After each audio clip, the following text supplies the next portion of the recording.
Alright, hello YouTube, this is Muckluck, obviously, and we are continuing our tour through all of the boon-providing DPS in Guild Wars 2. Today, we bring you the quickness-providing Untamed. Now, in exploring the different common build websites for Guild Wars 2, there are Condi and Power variants of the build. However, at a glance, it looked like the Power variant did almost the same damage, but it had more CC options, so I chose to use the Power variant.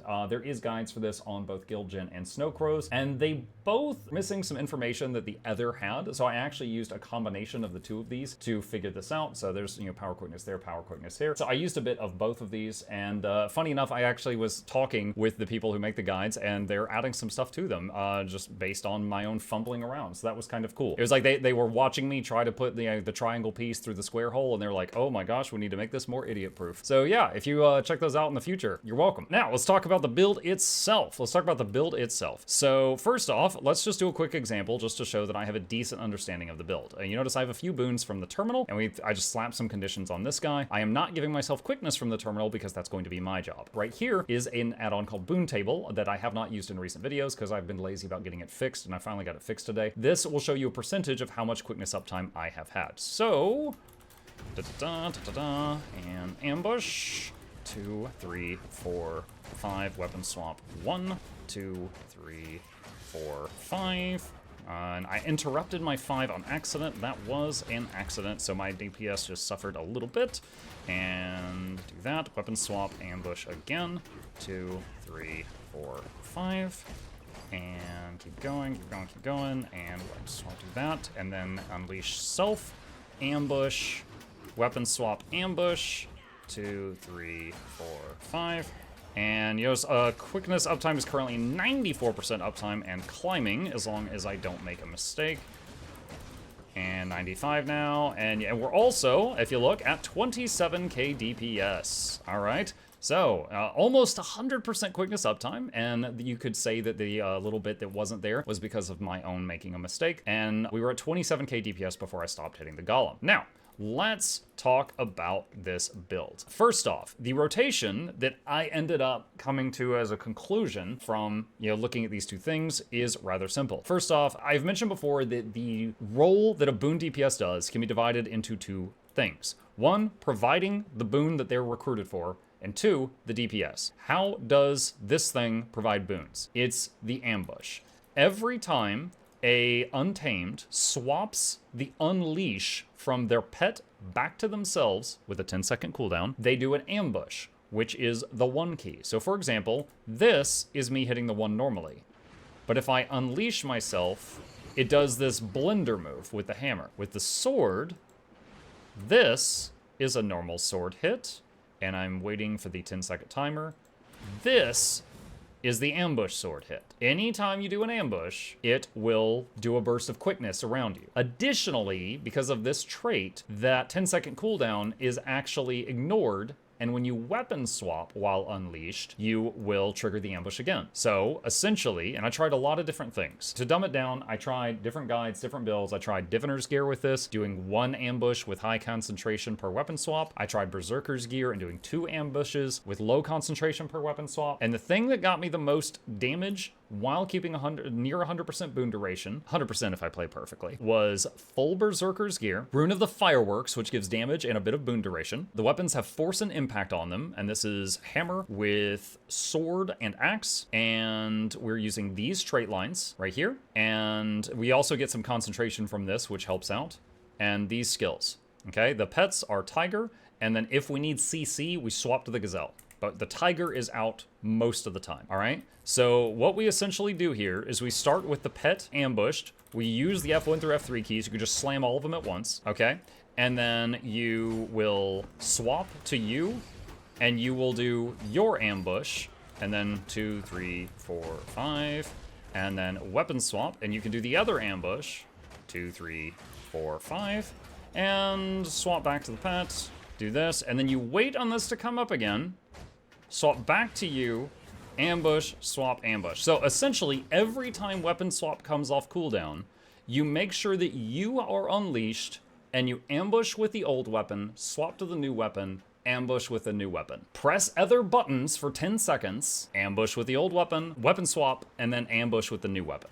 So it took me a little bit, as well as some people in chat that play Untamed, of yelling at me for me to wrap my head around this, but that is how it works. Oh, the relic, thank you. The relic is Relic of the Thief. So that is how it works. Now, let's say you are doing that. You're doing ambush, weapon swap, ambush. What are you doing with the time in between that?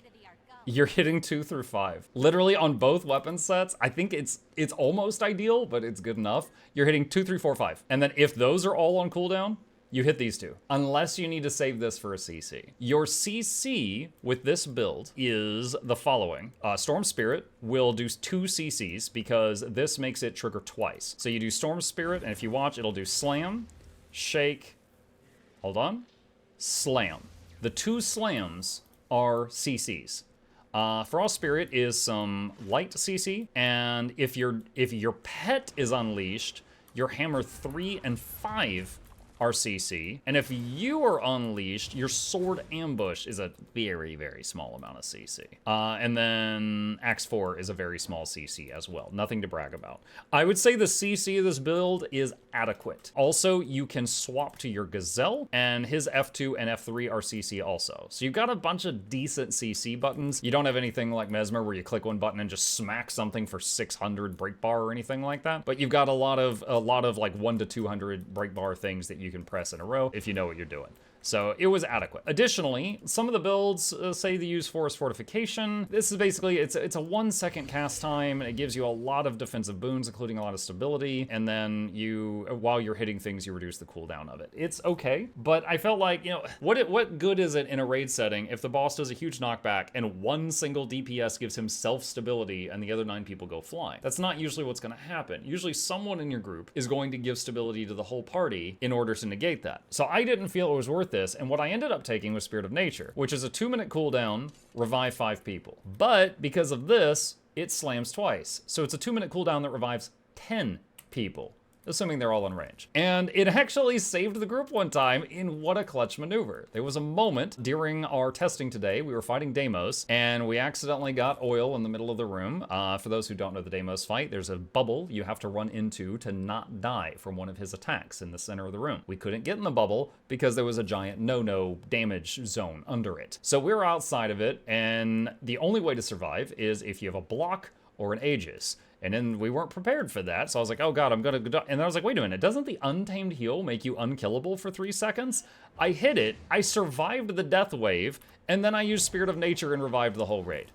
Oh my god, it felt amazing. It felt amazing. And for the purposes of this conversation, we totally killed him on that attempt, and that saved the day, and everyone cheered, and yeah, everybody clapped. But yeah, it was really cool. So yeah, not quite, it's like function gyro with a 2-minute cooldown, but it reses 10 people. So you're not, unless they're gonna die anyway, you're not gonna throw this to save like 1 person who's down if they're going to get rescued anyway. You would save this for a dire thing, but oh my god, it's basically a, yeah, we were gonna wipe, now we're not, let's keep going. It was really, really good. It felt good to have, although I wasn't getting to use it often. As far as damage, I was doing a purely melee version of the build. You saw I was doing about 27k DPS. I was keeping the quickness up right at 100% of the time. I was doing my job, I was doing good damage, doing more damage than some of our pure DPS that was in there, but I was full melee, and essentially if I had to run out, most of my damage was basically the pet attacking, which was decent, but I didn't have range damage. Now some people have told me they like playing this build by swapping the sword for axe. I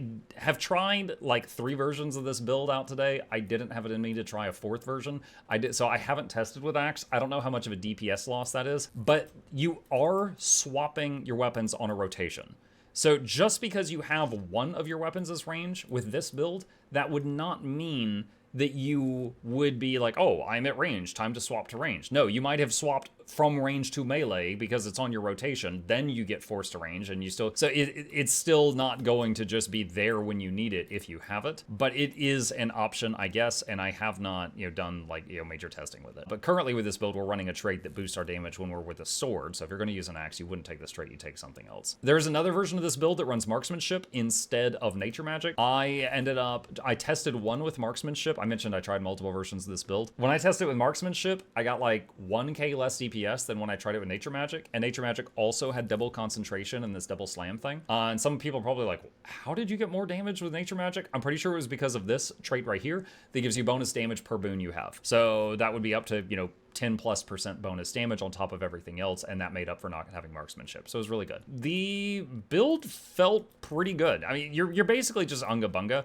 I didn't really have a lot of utility. I had adequate CC, quite good damage. I was doing my job and keeping the boon up. Almost all the damage is cleave, so if you're ever in a fight where there's like multiple targets, like we fought the bears today, you can cleave both of them and you get a lot more damage. Additionally, the niche situation where you could save the day by doing a up to 10-man res with Spirit of Nature is pretty awesome. The heal skill felt pretty good to use. It's a pretty quick cast time, 3/4 of a second, and you cannot die for 3 seconds after using it. And then after 3 seconds, it gives you a heal based on your missing health. So if you get really low health and you get your heal off, you can kind of breathe a sigh of relief because you're like, whew, you know, my healer's got 3 seconds to patch me up, and plus my heal's going to go off in 3 seconds. So there's definitely a feeling of safety when you're like really low health on Bone Skinner, but you manage to cast your heal because you know you're not dying anytime soon.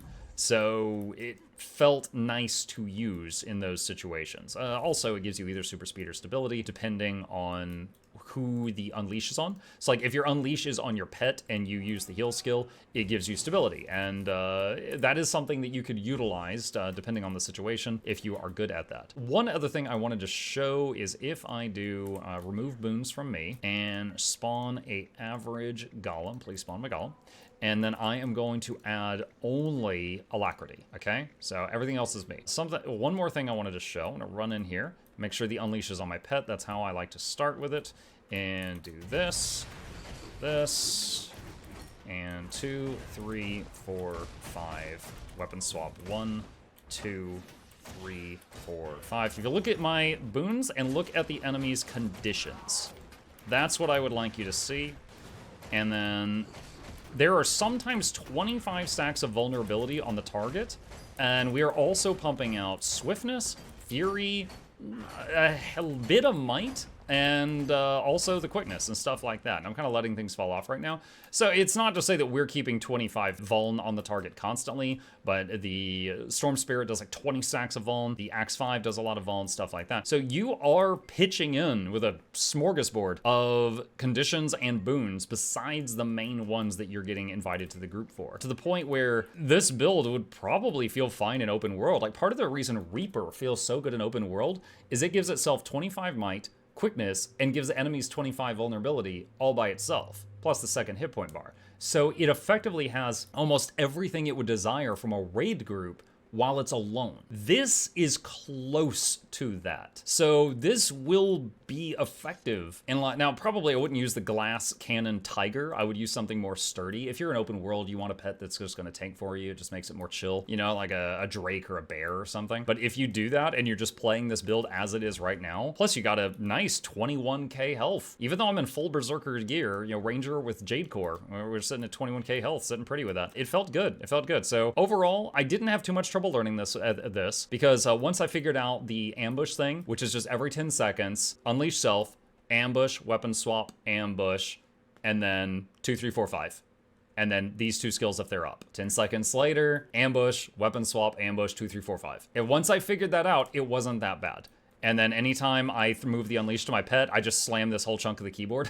I just activate all this stuff at once, and it's fine. It's fine. So it may have been because of my experience on Ranger, but I did not find this one difficult to learn at all, especially considering Chrono, which was the last one I did, and I really struggled with the shatters for a while there. But this was fun, and it actually felt like playing like a Ranger. I have mentioned before, I don't really like playing PvE, like in a raid, Soul Beast. And the reason for that is they are merged with their pet like 99% of the time. So it just feels like you're pretending to be a warrior. And it's like, you know, man, when I made this character, it's because I wanted to play a ranger. And I just feel like I'm a green warrior right now. But with this, you're actually interacting with your pet a lot. When we got our kill, now it was a pug group, you know, it was sloppy, but we got our kill on Deimos today. Someone triggered an oil and there was an oil near him and we all had to back way the hell up. The only things that looked like they were damaging him was my unleashed pet going ham on his ankles and a bunch of virtuosos shooting daggers from, you know, 2,000 range or whatever their range is.